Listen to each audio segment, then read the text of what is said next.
Jake Morrison sat in the big round room on Harmony Prime Station. His hands were tight on the table as he listened to the alien talk.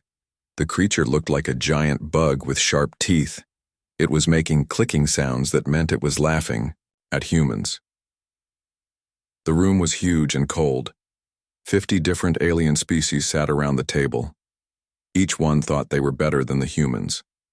Jake had been here for 3 months now. 3 long months of being told that Earth was not good enough. Dr. Lisa Hayes sat next to Jake. She was the smartest human scientist they had. Her computer was full of amazing human discoveries. But none of the aliens cared. They just wanted to take what humans had without giving anything back. Admiral Carl Stevens was there too. He was a tough military man who had fought in many space battles. His uniform had many medals on it, but even he looked tired of all the insults. The worst alien was Chairman Vextar. He was from a race called the Hegemony. His body was covered in hard plates like armor. His eyes were black and cold. He thought he was the boss of everyone in the galaxy. Today was supposed to be about trade deals. Humans wanted to sell their technology and buy alien goods. It should have been simple. But the aliens kept saying humans were too stupid to understand real business. The Carillion trade minister was speaking now. He looked like a snake with arms. His voice was high and annoying. Humans make such simple things, he said. Their computers are slow. Their ships are ugly. Why should we trade with them as equals? Other aliens nodded and made agreeing sounds. The Zeltharians clicked their claws on the table. The Martellians waved their tentacles. They all thought humans were a joke. Jake felt his anger growing. Humans had done so much for the galaxy. They had built space stations and fixed broken planets. They had saved dying worlds and stopped wars. But none of these aliens remembered that now. Dr. Hayes leaned over to Jake. "Maybe we should just leave," she whispered. "This is not going anywhere good." Jake nodded but stayed quiet. He wanted to. Give peace one more chance, that was the human way. Always try to be nice first. Then Chairman Vextar stood up. His voice was loud and mean. "Let me be clear about something," he said. "Humans are barely better than animals. You just learned to use tools a few years ago. In our history, you are nothing. You are babies, playing with toys." The room got very quiet. Every alien looked at the humans to see what they would do. Some of them were smiling mean smiles. They thought this was funny. Jake's face turned red with anger. He had heard enough. Slowly, he stood up from his chair. The room was so quiet you could hear the air moving through the vents. "We came here to be friends," Jake said. His voice was calm, but everyone could hear the anger in it. "We brought our best technology. We offered to share our knowledge. We wanted to help make the galaxy a better place for everyone." He looked around the room at all the alien faces. Some looked surprised that he was talking back. Others looked angry that a human dared to speak up. "But I see now that you do not want friends," Jake continued. "You want servants. You want to take our things and give us nothing back. You want us to bow down and say thank you for letting us exist in your galaxy." Chairman Vexitar made an angry hissing sound. "How dare you speak to us like that? We are the rulers of this galaxy. We decide who gets to trade and who does not." Jake smiled, but it was not a nice smile. "You know what? You are right. This is your galaxy, and we do not want to be part of it anymore." Dr. Hayes started putting her computers away. Admiral Stevens stood up and made a signal with his hand. 20 human security guards moved toward the door. They had been waiting for this moment. The aliens started making confused noises. They had not expected this. They thought humans would just take the insults and keep trying to make deals. "Where do you think you are going?" asked the Carillion minister. His snake-like head was moving back and forth. "You cannot just leave. You need us more than we need you." Jake walked toward the door. His team followed him. "Do we?" he asked. "I guess we will find out." "You will be sorry," shouted another alien. "No one will trade with you now. You will be alone in your little corner of space. You will come crawling back to us in a few months." Jake stopped at the door and turned around one last time. He looked at all the aliens who were staring at him. Some looked angry, some looked confused. A few looked worried, like they were starting to understand they had made a mistake.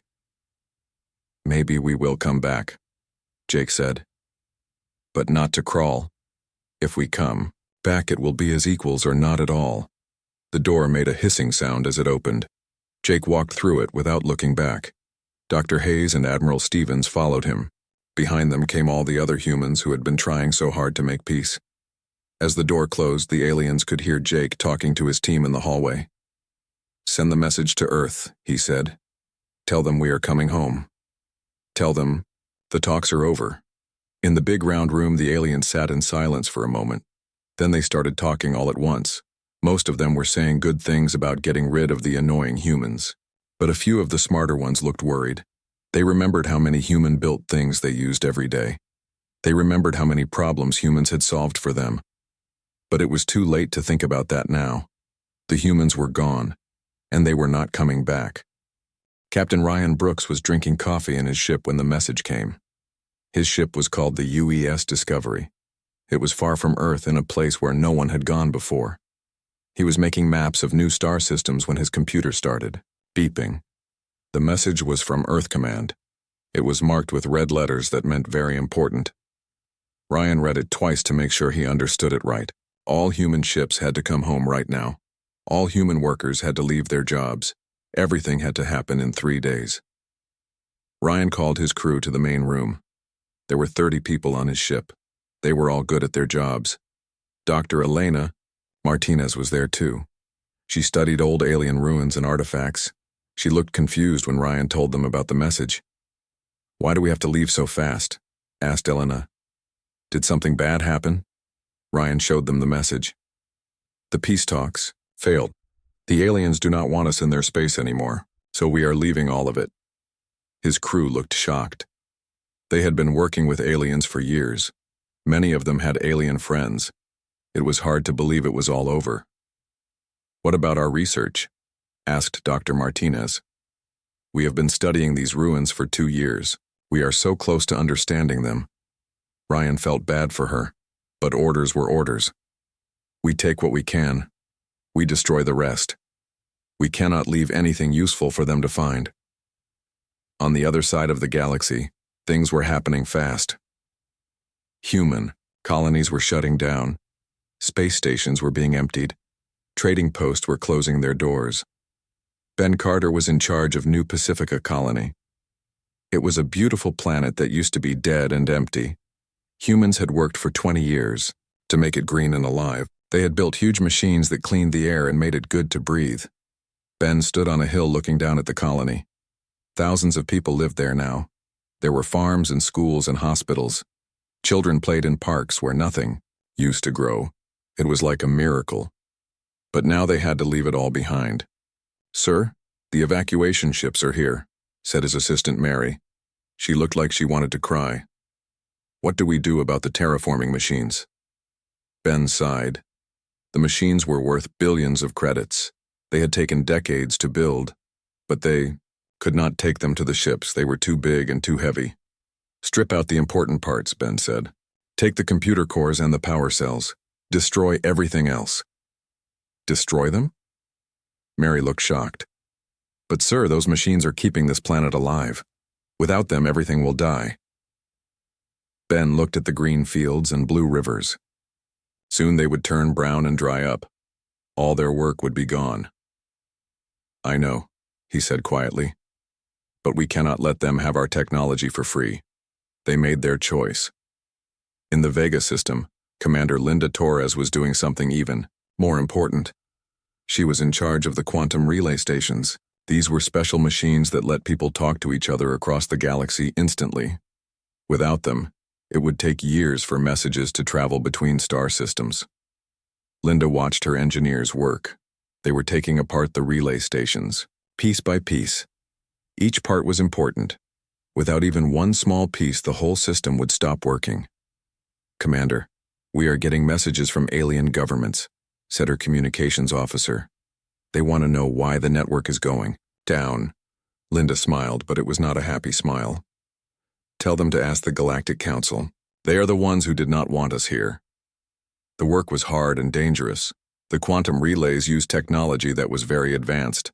One mistake could cause an explosion that would destroy a whole star system. But the human engineers knew what they were doing. They had built these machines.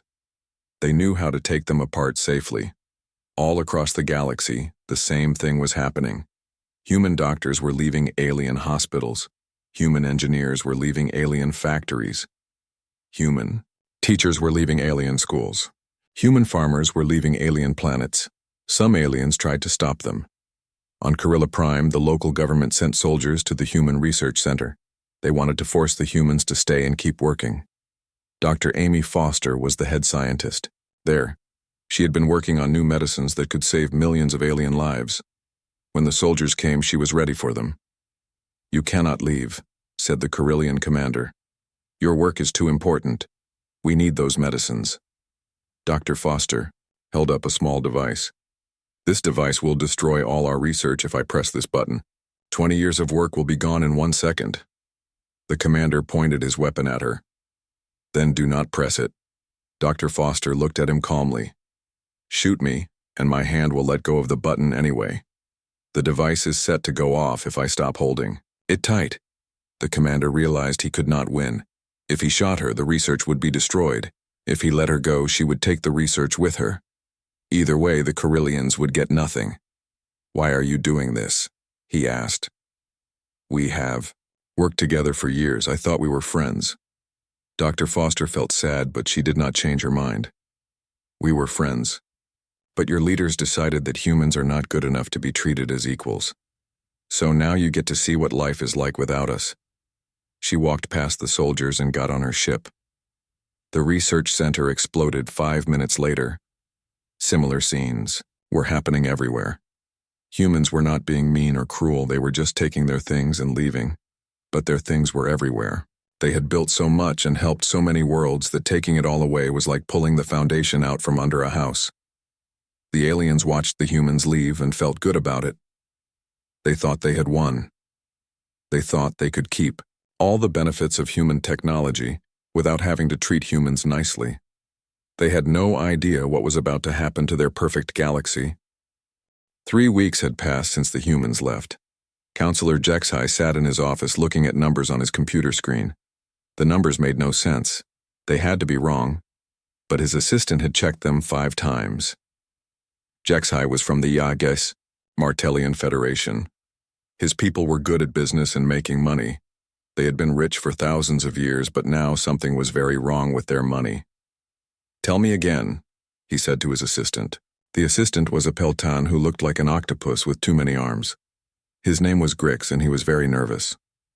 "Sir, the cost of sending ships between star systems has gone up by 300%, Grix said. His tentacles were shaking. "And our communication network is breaking down. Whole sectors are going dark." HFY could not believe it. "How is that possible? We have been using the same shipping routes for centuries. Nothing has changed." But Grix had bad news. "Sir, the humans were running most of the relay stations. They also had fuel depots and repair stations along all the major routes. Without those, ships have to take much longer ways to get anywhere." On the other side of the galaxy, Trade Minister Yalden was having an even worse day. He was a Carillion, which meant he looked like a big snake with arms. His office was full of other Carillions who all looked scared. "The mining colonies in the Kello system have stopped talking to us," said one of his workers. "We sent a ship to check on them, but it will take 3 months to get there now that the human fuel stations are gone." Yalden hissed in anger. Those mining colonies made most of the rare metals that Corilla needed. Without those metals, their factories would have to shut down. "What about the colonies in the Vexus system?" he asked. "Also quiet, sir. The last message we got said their life support systems were failing. The human engineers who knew how to fix them are all gone." Yalden felt cold fear in his stomach. The Carillions had been so happy when the humans left. They thought they could keep using human technology without having to be nice to humans. But now they were learning that human technology needed humans to keep it working. On the planet Andromax, Dr. Krelith was watching his patients die. He was the best doctor on his world, but he could not help them. A terrible sickness was spreading through his people. Thousands were dying every day. The strange thing was that they had cured this sickness before. Human doctors had come to Andromax 5 years ago when the plague first started. They had brought medicine that stopped the disease completely, but now the plague was back, and the medicine was not working anymore. Dr. Kralith tried to call the human doctor who had helped them before. Her name was Dr. Patricia Wells, but when he tried to send a message to her, it came back as undelivered. All the human communication channels were closed. He tried sending messages through the Galactic Council. He begged them to contact the humans. For him, his people were dying and only the humans knew how to save them. But the council said it was not their problem anymore. Meanwhile, Dr. Patricia Wells was very busy in a place far from council space. She was working on a new space station called New Geneva. It was in a nebula where no aliens had ever been. Here, human scientists could work without anyone telling them what to do. Dr. Wells saw the message from Dr. Kralith, but she did not answer it. She felt bad for the sick aliens, but she remembered how they had treated humans. The Andromedians had voted to kick humans out of the medical council. They said human medicine was too simple and crude. Now they wanted human help, but only because they were desperate. Dr. Wells deleted the message and went back to her work. She was making new medicines that were 10 times better than anything the galaxy had ever seen. In space, things were getting dangerous. The Zeltharian star charts had always been the best in the galaxy. Every ship used them to navigate through dangerous areas. But the charts were now useless in many places. Captain Vorth was flying his Zeltharian exploration ship through the outer rim when disaster struck. His charts showed clear space ahead, but suddenly his ship was caught in a gravity storm. The ship was torn apart in seconds. What Captain Vorth did not know was that human surveyors had found that gravity storm 2 years ago. They had marked it on their charts and warned everyone to stay away. But when the humans left, they took their charts with them. 3 more Zeltharian ships were lost that week. All of them flew into dangers that human charts would have warned them about. The Zeltharian fleet commander was starting to panic. How many more ships would they lose? Back on Harmony Prime Station, Chairman Vextar was getting reports from all over the galaxy. Every report was bad news. Colonies were going dark. Trade routes were failing. Communication networks were breaking down. "This is temporary," he told himself. "We just need time to adjust. We managed fine before the humans came. We can manage fine now that they are gone." But his assistant, a young hegemony officer named Crix, was not so sure. "Sir, we never managed without the humans. They have been part of galactic civilization for 50 years. Half of our technology has human parts in it." Vextar did not want to hear this. "Nonsense, we are the superior species. We do not need primitive human technology." But even as he said it, the lights in his office flickered. The life support system was making strange noises. Down in the maintenance level, the human-built parts were starting to fail, and no one knew how to fix them. Across the galaxy, the same thing was happening. Systems that had worked perfectly for decades were breaking down. The aliens had thought human technology was simple and crude, but now they were learning that simple things could be the most important things of all. And somewhere far away, the humans were building something new. Something the galaxy had never seen before. Something that would make the aliens realize just how big their mistake had been. The Galactic Council meeting room was full of angry voices. Every alien species was shouting at once. Papers were flying through the air. Some delegates were threatening to leave. Chairman Vextar hit his gavel on the table over and over, but no one was listening. "Order! Order!" he shouted. But there was no order. The galaxy was falling apart and everyone was blaming everyone else. The Zeltharian delegate stood up. His bug-like face was full of anger. 17 of our ships are lost. Gone. The space charts we trusted for centuries are now death traps. Where are the warnings about the gravity storms? Where are the warnings about the radiation fields? "Those were human charts," said the Carillion minister quietly. Everyone turned to look at him. The humans mapped all the dangerous areas. When they left, they took their maps with them. The room went silent for a moment. Then the shouting started again, even louder than before. The Martellian counselor waved his tentacles frantically. My entire trade empire is collapsing. Ships take 4 times longer to reach their destinations. My business partners are canceling contracts. We are losing billions of credits every day. At least your people are not dying, said the Andromedian delegate. Her voice was soft and sad. The plague has returned to my world. 50,000 dead in the last week. Our doctors have no idea how to stop it. Only the humans knew the cure. Chairman Vextar felt panic growing in his chest. This was not supposed to happen. The humans were supposed to be the weak ones. They were supposed to need the council more than the council needed them. Send another message to the humans, he ordered his assistant. Tell them we want to restart the peace talks. His assistant looked uncomfortable. Sir, we have sent 14 messages already. They do not answer any of them. Far away in the Magellanic clouds, Director Patricia Wells received her 23rd message from desperate aliens. This one was from the Hegemony Medical Council. They were begging for help with a genetic disease that was killing their children. Patricia remembered when she had offered to help with this same disease 3 years ago. The Hegemony doctors had laughed at her. They said human medicine was too primitive to understand their superior biology. They had kicked her out of their medical conference. Now their children were dying and they wanted her help. Patricia deleted the message without reading all of it. She had more important work to do. She looked out the window of New Geneva Station. In the distance, she could see the construction of 3 new research facilities. Human scientists were making discoveries that would have taken centuries in council space. Without alien politics and bureaucracy slowing them down, human progress was incredibly fast. Dr. Amy Foster was there too. She was working on new medical treatments that were far beyond anything the galaxy had ever seen. The freedom to research without interference was making human science advance at amazing speed. Meanwhile, Admiral Carl Stevens was watching something interesting on his long-range sensors. Alien military fleets were gathering near the edge of human space, not to attack but to watch. They were studying the humans, trying to understand what they were doing in their new territory. Sir, we are getting communication requests from 3 different alien fleets, reported his communications officer. They want to talk. Stevens smiled. Let them talk to empty space. We have nothing to say to them. Back in council space, the situation was getting worse every day. On Corilla Prime, the government was in chaos. Half their colonies had gone silent when their life support systems failed.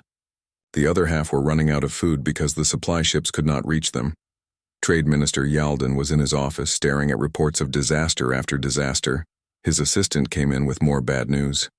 Sir, the mining operation on Kelo 7 has been completely lost. The mining robots stopped working and no one knows how to fix them. The entire facility is shut down. Yalden hissed in frustration. Those mining robots had been designed by humans. They were supposed to be simple and reliable, but when they broke down, only humans knew how to repair them. What about the other mining worlds, he asked.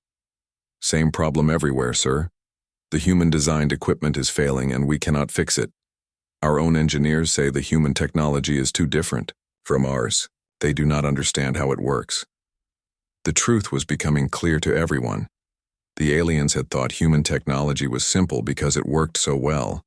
They never realized that making something work perfectly was actually very hard to do. The Zeltharians were facing their own crisis. Their famous exploration fleet was grounded.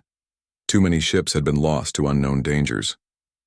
The space lanes that had been safe for centuries were now deadly traps without human navigation data. Admiral Kexhoth stood in his command center looking at a map of Zeltharian space. Red marks showed where ships had been lost. There were so many red marks that whole sectors were now considered too dangerous to enter. How did the humans know about all these dangers? He asked his science officer. They surveyed everything, sir. Every asteroid field, every radiation belt, every gravity anomaly.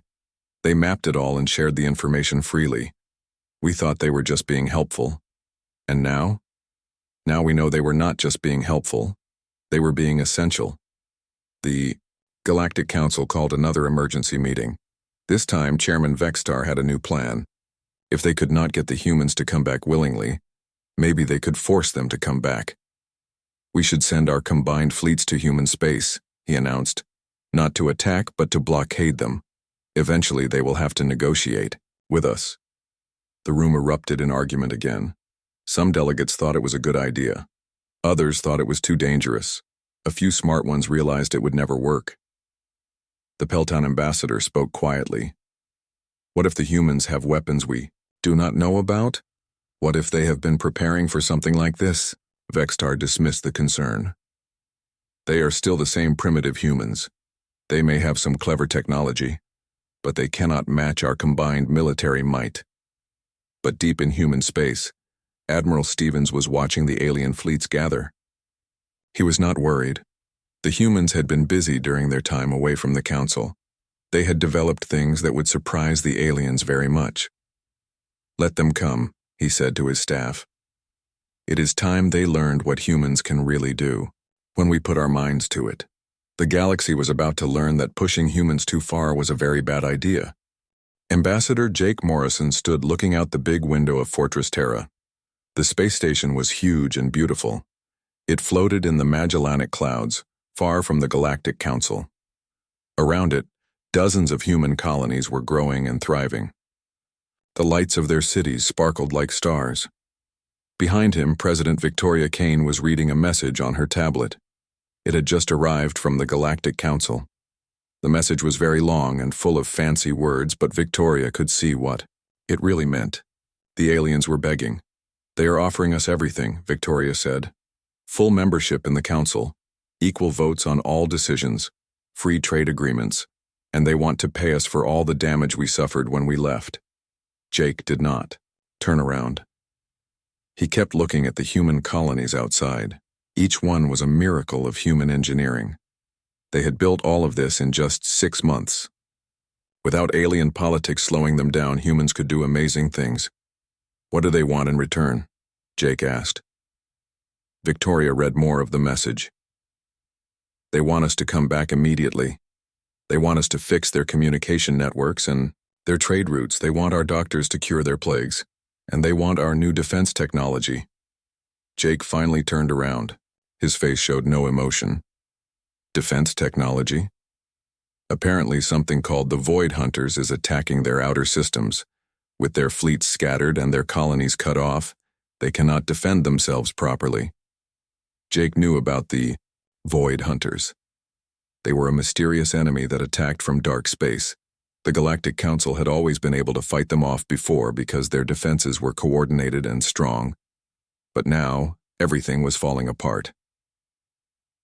In Council space, the situation was getting worse every hour. Chairman Vextar sat in his office reading reports of disaster after disaster. Entire star systems had gone dark. Whole species were dying from diseases they could not cure. Trade had almost completely stopped. The worst part was the Void Hunter attacks.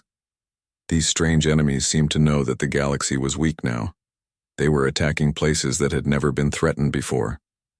Without proper communications and working fleets, the Council could not coordinate any defense. Sir, we are receiving distress calls from 15 different systems, his assistant reported. The Void Hunters have broken through our outer defenses. They are heading for the core worlds. Vextar felt terror in his heart. The core worlds were where billions of aliens lived.